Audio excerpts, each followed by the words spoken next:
You're going to learn how to get right to the point in a conversation. And today we're here with Chris Fenning. He's the author of the book, The First Minute: How to Start Conversations That Get Results. Thanks for being with us today, Chris. Hi, Alex. It's great to be here. If you'd like to connect with Chris, you can look at his website, his LinkedIn profile. Of course, I'll link to his book on Amazon, and you can check out his YouTube page as well. I'll put links to all of those things in the description below the video. So, Chris, one of the most common questions I get is, Alex, when you're out in the work world consulting, what's the biggest communication problem that you hear about? And I would say the number one complaint I hear about is that people say the people around me are really long-winded. So what's your perspective on that complaint? I think that is, yeah, if one of the highest, if not the highest, issues that I see as well. What I find interesting about it is it's always other people who are long-winded. Ask a room full of people if they know someone who struggles to get to the point. They're all going to nod and say yes. Ask those same people if they are the person who struggles to get to the point. Oh, no, it's not me. It's always other people who have That's that right. particular challenge. That's right. I find that one of the biggest misunderstandings about communication is that people who can just talk a lot think they're good communicators, but it's almost exactly the opposite. So today what we're going to do is learn how to get right to the point in a way that will get results. And we're going to do this by framing the conversation, which Chris talks about in his book. And we're going to talk about 3 key questions that'll help us frame the conversation the right way. Right when we start a conversation, people are often asking themselves, what are you talking about? So, Chris, why does this happen, and what can we do about it to answer that question? We've all been there a minute two into or 2 minutes into a conversation, and we're still thinking, what are you talking about? What is this? What does it relate to? And the reason this happens is the person who's speaking hasn't defined the context for the conversation.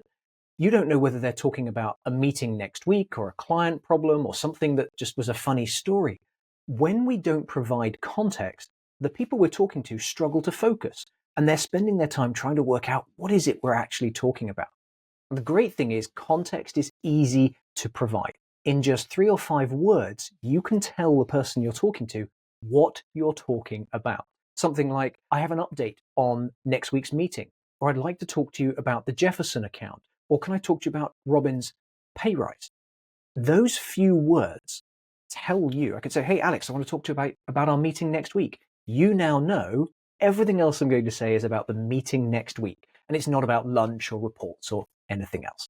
That's why we buy a book, right? We see a title like yours and we say, oh, the first minute, I need to know about that. I know what this book is about now.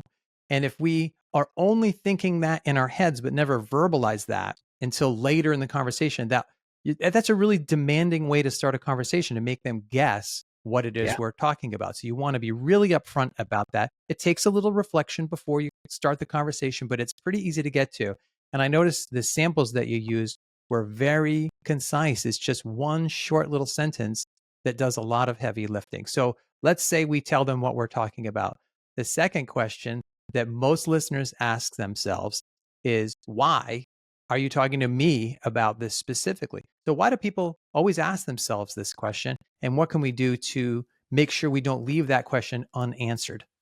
Yes, this is the situation where someone has come up to you and you understand what the topic is, you know the context, but they've been talking for a few minutes. But you have no idea whether you're being asked a question. Is this just them venting about a situation? Do you have to take an action? And the reason we think those things and we have that question of, why are you talking to me? Why are you telling me this? It's because the person speaking hasn't made the intent clear. Now, there's some science behind this in the way our short-term memories work, that until our brain knows what to do with a piece of information, it struggles to process it, because different parts of our brain work on listening to a funny story or answering a question. And until we know the intent, until we know the purpose for that conversation, our brains are stuck in a loop saying, why are you telling me this? What do I do with it? What do I do with it? What do I do with it? And that's why we get stuck in that question of, well, why are you talking to me? Now, the easy way to avoid this is, after providing context, you literally tell the other person what you want them to do with the information you're giving them. For example, can I talk to you about next week's meeting? I need your help to identify the people to bring. Or I want to talk to you about this particular client's account. I need your help approving a refund. So we've got, I need your help. I want your input. Heads up, something is about to happen. These short phrases that tell the other person what to do make the intent really clear, and they will focus on everything else that you have to say. Excellent examples. So we all ask this question, whether we're watching a presentation, we're in a group meeting, one-on-one conversation, we all ask some version of, why are you telling me this? So I have this guy I know. I wouldn't call him a close friend, but I know him. And he frequently will interrupt you in the middle of a conversation. And he asks a little bit rough. He'll say, what's this got to do with me? And I would not imitate his style, but he is being honest. He doesn't understand why you're talking to him about this in particular. And I think everybody asks some version of that question, hopefully a little more politely, but they're always wondering, what do I have to do with this information? Why are you talking to me about it? How can I take action? Maybe they're even asking, how can I help? But unless you tell them that directly, they're still going to wonder. So that brings us to the third question. And that is, you've already created context, you've already signaled intention. And the last part is they're asking, what's your point?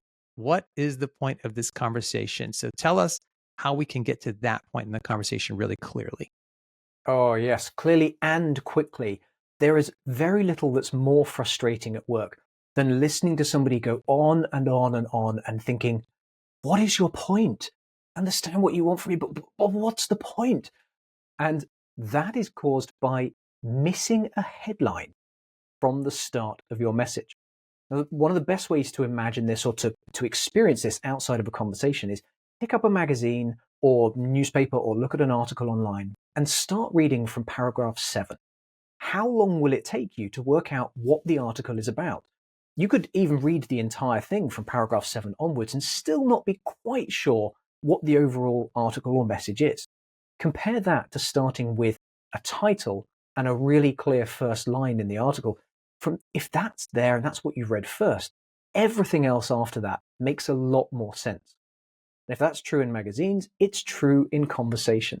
When you start talking to someone, don't start on paragraph 7. Don't start in the detail. Don't start with backstory or evidence. Start with a headline. Say, this is the thing I want to talk to you about. So we've already given some examples of this. I snuck them in a little earlier. So one example would be, for context, I'd like to talk about the Jefferson's account. The intent is, I need your help. And the key message is, I would like your help with approving a refund because we've had some late deliveries.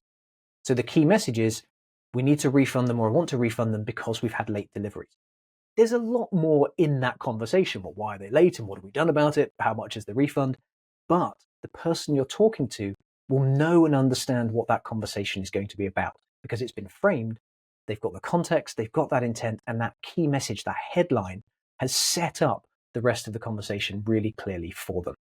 I love it. Excellent examples. So in 3 concise sentences, you have created a effective and productive foundation for the rest of the conversation. If you skip these 3 sentences, they're going to be trying to answer these questions for themselves. They're going to be jumping to conclusions, and it's going to create a very demanding and confusing conversation until you answer these. So start on the right foot, answer these 3 questions in this order, and you're off to the races. Now, in terms of next steps, we have these 3 tips. What can people do with these 3 tips moving forward? It's a simple method. As with a lot of simple methods, the difficulty is, how do you apply it and apply it consistently? And one thing that we can all do is, if we're about to have a conversation with someone, take 30 seconds and just write down. You could do this mentally, but writing it down helps. Just jot down the answers to those 3 questions. Either say, my context is this, my intent is this, and the key message is that. Or you can answer the question of, what is this about? Why am I talking to them? And what's the point? And a single sentence, 3 to 5 words for each of them, is enough to really set up that conversation. So take that moment to prepare before any important conversation, and it will really, really help. Wonderful. Thank you so much, Chris, for being here. I just want to remind viewers, you can check out Chris's book on Amazon. There are links to his LinkedIn, his website, and his YouTube channel in the description below the video. He's got amazing and helpful content just like this. Thanks for being here with us, Chris. Thank you, Alex. It's been a pleasure.